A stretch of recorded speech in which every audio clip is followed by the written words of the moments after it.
Check. अब भैया थोड़ा आवाज बढ़ाइएगा। Hello hello check. जी हाँ मेरे दोस्तों, हर साल के भांति इस साल भी नवयुवक सरस्वती पूजा समिति आप लोगों का हार्दिक अभिनंदन करती है और करती रहेगी। तो उठाइए दोनों हाथ और प्रेम से बोलिएगा सरस्वती माता की जय, सरस्वती माता की जय।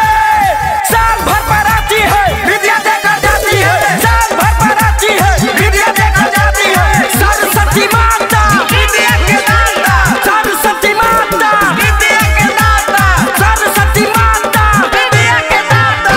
सरस्वती माई के पूजो चरणवा बजाई बया के भेटी के अनवा। सरस्वती माई के पूजो चरणवा बजाई बया के भेटी के अनवा।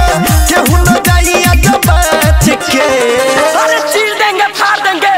अब जो भी माँ के भाषण में बोलेगा उसे धरती में गाड़ देंगे। सरस्वती माता की जय। पूजा करो पाँच के भाषण होई नाच के, पूजा करो पाँच के भाषण होई नाच के। करो पूजा पाँच के भाषण होई नाच के, पूजा करो पाँच के भाषण होई नाच के। सरस्वती माता विद्या के दाता, सरस्वती माता विद्या के दाता। साल भर पर आती है विद्या देकर जाती है, साल भर पर आती है विद्या देकर जाती है, साल भर पर आती है विद्या देकर जाती है। Saurabh digital recording studio Motihari. फिर के न जाए के हूँ नजर घुमावो, सभे के आजू पर शादी खियावो। जो भी भक्तजन प्रसादी नहीं खाए हैं तो कृपया आकर प्रसादी खा ले। धन्यवाद। फिर के न जाए के हूँ नजर घुमावो, सभे के आजू पर शादी खियावो।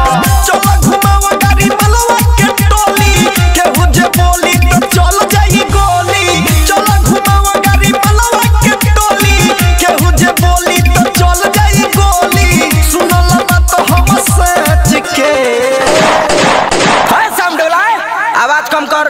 हाँ, एक आवश्यक सूचना, मेरे समिति के जितने भी सदस्यगण हैं, अगर मेरी आवाज को सुन रहे हैं तो सबसे पीछे एक लड़का ब्लू टी शर्ट पहना हुआ है और सामने वाले जो छत पे लड़की है उसको लाइन मार रहा है। तो उसको पता नहीं है कि लफुआ का भाषण निकला हुआ है। बोल दो सिस्टम में रहे। सरस्वती माता विद्या के दाता, सरस्वती माता विद्या के दाता। पूजा करो पाँच के भाषण होई नाच के, पूजा करो पाँच के भाषण होई नाच के। करो पूजा पाँच के भाषण होई नाच के, पूजा करो पाँच के भाषण होई नाच के। तो भाइयों एक शायर याद आ गया, कहते हैं कि शीशम की लकड़ी की सुगंध चंदन की लकड़ी से कम नहीं।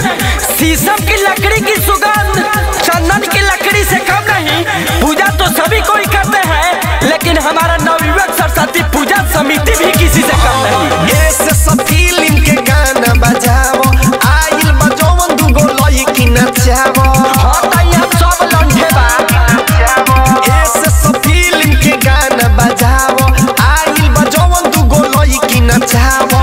किसन सुधीर लगावे जयकारा, अगला साल माई ओई है दोबारा। सोरबेश्वर लगावे जयकारा, अगला साल माई ओई है दोबारा। कहे सारा विरोध सच के। हेलो ए ऑपरेटर, थोड़ा सा आवाज कम करो। केहू भी ट्रैक्टर के ढाला पर लटक के डांस न करी। कायदा में रहो लोगन, फायदा करी। न तो जाना लो लोगन बम चली चाहे गोला, बम चली चाहे गोला।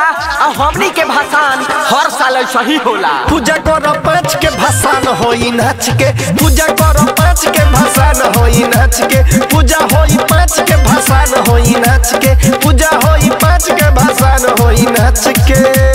Saurabh digital recording studio Motihari.